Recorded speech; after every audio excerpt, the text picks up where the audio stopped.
일관성의 법칙. 두 번째 법칙, 일관성에 대해 이야기해 보겠습니다. 이건 정말 무서운 힘을 가지고 있어요. 여러분, 혹시 내가 한 말은 내가 지켜야 한다는 생각 때문에 고생한 적 있으세요? 다이어트 선언하고 나서 치킨이 먹고 싶어도 참았던 경험, 금연 선언하고 나서 담배 생각이 나도 꾹 참았던 경험. 이게 바로 일관성의 법칙이에요. 한번 어떤 입장을 취하거나 약속을 하고 나면 그것과 일치되게 행동해야 한다는 강력한 내적 압박을 느끼게 되는 거죠. 문제는 이 고귀한 심리가 우리를 함정에 빠뜨릴 수 있다는 거예요. 심지어 우리에게 해가 되는 결정이라는 걸 알면서도 말이에요. 경마장의 이상한 현상. 1970년대 캐나다의 심리학자들이 경마장에서 발견한 놀라운 현상이 있어요. 사람들의 심리를 베팅 전과 후로 나누어 조사했거든요. 객관적으로 생각해보면 말의 우승 확률은 돈을 걸기 전이나 후나 전혀 변하지 않잖아요. 그런데 결과는 충격적이었어요. 베팅 전음. 이 말이 이길 확률이 한 30% 정도 될까? 베팅 후 우리 말이 이길 확률이 80%는 된다. 같은 사람이 같은 말에 대해 10분 차이로 전혀 다른 평가를 한 거예요. 이게 바로 인지 부조화 현상이에요. 일단 선택을 하고 나면 그 선택을 정당화하려는 강력한 심리가 작동하는 거죠. 더 놀라운 건 이런 현상이 경마장뿐만 아니라 우리 일상 곳곳에서 일어난다는 거예요. 주식 투자 후 해당 종목 뉴스만 찾아보기. 특정 브랜드 구매 후 그 브랜드 장점만 보이기. 정치적 선택 후 지지 후보의 단점은 안 보이기. 연애 상대 선택 후 그 사람 좋은 면만 부각하기.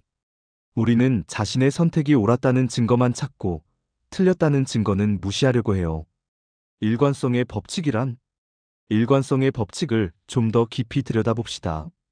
이 법칙은 이전에 했던 말이나 행동과 일치되게 행동하려는 거의 맹목적인 욕구를 말해요.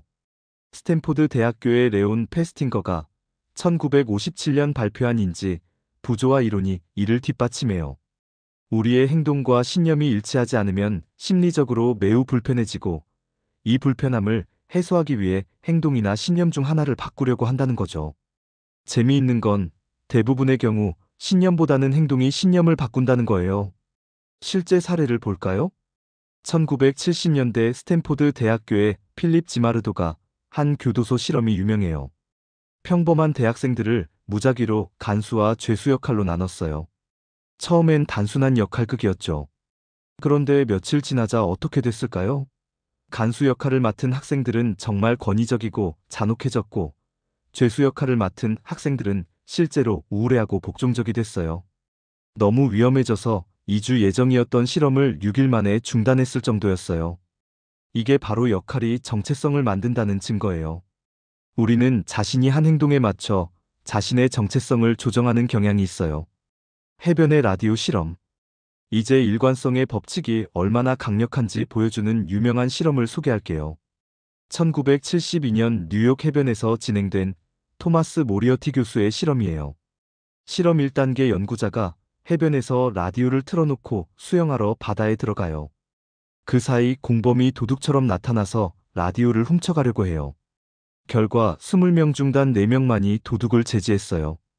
20%의 성공률이죠. 실험 2단계. 이번엔 바다로 가기 전에 근처에 있던 사람에게 잠깐 제 라디오 좀 봐주실 수 있나요? 라고 부탁해요. 그리고 같은 상황을 연출했어요. 결과 20명 중 19명이 적극적으로 도둑을 저지했어요. 95%의 성공률. 무엇이 이런 극적인 차이를 만들었을까요? 단 한마디 부탁이 사람들에게 라디오 지킴이라는 역할을 부여했고, 사람들은 그 역할에 일관되게 행동한 거예요. 이 실험은 일관성의 법칙이 얼마나 강력한지를 보여주는 완벽한 사례예요. 심지어 자신에게 위험이 될 수 있는 상황에서도 말이에요. 현실에서도 이런 일이 많아요. 환경보호자라고 스스로 정의한 사람은 불편해도 텀블러를 사용해요. 건강한 사람이라고 생각하는 사람은 아파도 운동을 하려고 해요. 성실한 직장인이라고 여기는 사람은 야근을 마다하지 않아요. 왜 일관성이 그토록 중요할까? 왜 우리는 일관성을 이토록 중요하게 여길까요? 세 가지 이유가 있어요. 첫 번째, 사회적 평가. 일관성 없는 사람은 사회적으로 어떻게 평가받나요? 변덕쟁이, 우유부단한 사람, 의지박약자, 믿을 수 없는 사람. 모두 부정적이죠. 반대로 일관성 있는 사람은 신뢰할 수 있는, 의지가 강한, 원칙이 있는, 믿음직한. 모두 긍정적이에요. 실제로 하버드 비즈니스 스쿨의 연구에 따르면 채용 면접에서 가장 중요하게 평가되는 요소 중 하나가 일관성이라고 해요. 두 번째, 신뢰의 문제, 언행불일치는 더 심각한 문제로 여겨져요. 이중인격자, 사기꾼, 심지어 정신병자로까지 의심받을 수 있어요. 2018년 갤럽 조사에 따르면 사람들이 리더에게 가장 원하는 덕목 1위가 정직성이었고 2위가 일관성이었어요. 세 번째, 효율성, 일관성이 없다면 매번 새로 판단해야 해서 삶이 혼란스러워져요. 예를 들어, 나는 채식주의자야라고 정하면 매 끼니마다 고민할 필요가 없어져요. 나는 금연자야라고 정하면 담배 권유를 받을 때마다 고민하지 않아도 돼요. 하지만 이런 긍정적인 일관성이 역설적으로 우리를 함정에 빠뜨려요. 상황이 변했는데도 과거 결정에 얽매여 잘못된 선택을 고집하게 되는 거죠. 개입, 일관성을 만드는 열쇠. 이제 일관성의 법칙을 작동시키는 핵심 메커니즘을 알려드릴게요. 바로 개입이에요. 만약 누군가가 당신을 어떤 일에 개입하게 만들 수 있다면 그 사람은 당신을 일관성의 포로로 만들어 그 이후의 행동을 예측하고 조종할 수 있어요. 개입의 3단계 프로세스. 1단계 작은 개입. 처음엔 사소하고 무해해 보이는 요청으로 시작해요. 이 설문조사에 참여해주세요. 이 청원서에 서명해주세요. 이 작은 스티커를 붙여주세요. 2단계 입장 형성. 그 개입을 통해 자신의 입장이 정해져요. 나는 환경보호에 관심 있는 사람이야. 나는 사회 문제에 참여하는 시민이야. 3단계 확대된 일관성. 그 입장과 일치하는 더 큰 행동으로 이어져요. 더 많은 기부, 더 큰 참여, 더 비싼 구매. 실제 사례 캘리포니아 에너지 절약 캠페인. 1970년대 스탠포드 대학교 연구진이 주택가에서 실험했어요. 그룹 A 에너지를 절약해주세요라고 직접 요청. 그룹 B 먼저 당신은 에너지 절약에 관심이 있나요? 라고 물어본 후 그렇다고 답한 사람들에게만 작은 스티커를 주고 창문에 붙이게 함. 그 후 몇 주 뒤에 에너지 절약 요청. 결과 그룹 A 18% 참여, 그룹 B 76% 참여. 작은 스티커 하나가 4배의 차이를 만든 거예요. 한국전쟁, 중공군 미군 포로 수용소의 심리전. 이제 일관성의 법칙이 어떻게 악용될 수 있는지 보여주는 충격적인 역사적 사례를 소개할게요. 1950년대 한국전쟁 중 중국군이 미군 포로들을 대상으로 벌인 정교한 심리전이에요. 이들의 전략은 개입과 일관성의 법칙을 완벽하게 활용한 사례로 여겨져요. 1단계 작은 장문 시작. 미국이 완벽한 것은 아니다라는 누구나 동의할 수 있는 가벼운 주제로 장문을 요청했어요. 대부분의 포로들이 거부감 없이 응했죠. 2단계 점진적 확대. 미국의 문제점들에 대해 조금 더 구체적으로 써달라고 했어요. 이미 첫 번째 장문을 한 포로들은 일관성을 유지하기 위해 응했어요. 3단계 공개적 선언. 다른 포로들 앞에서 자신이 쓴 장문을 직접 낭독하게 했어요. 이제 공개적 약속이 된 거죠. 4단계 라디오 방송. 그 장문을 미군 부대를 향해 라디오로 방송했어요. 이제 포로는 완전히 협력자가 된 거죠. 5단계 정체성 변화. 포로는 자신이 협력자가 되었다고 인식하고 더욱 적극적으로 협조하게 됐어요. 이 과정에서 가장 무서운 건 뭘까요? 강압이나 고문이 아니라 포로들이 자발적으로 변했다고 느꼈다는 거예요. 로버트 리프턴의 저서 사상개조에 따르면 이런 방식으로 개조된 포로들 중 상당수가 전쟁 후에도 친중국적 성향을 유지했다고 해요. 개입의 치명적 특성. 개입이 왜 이렇게 강력한지 4가지 특성을 설명해 드릴게요.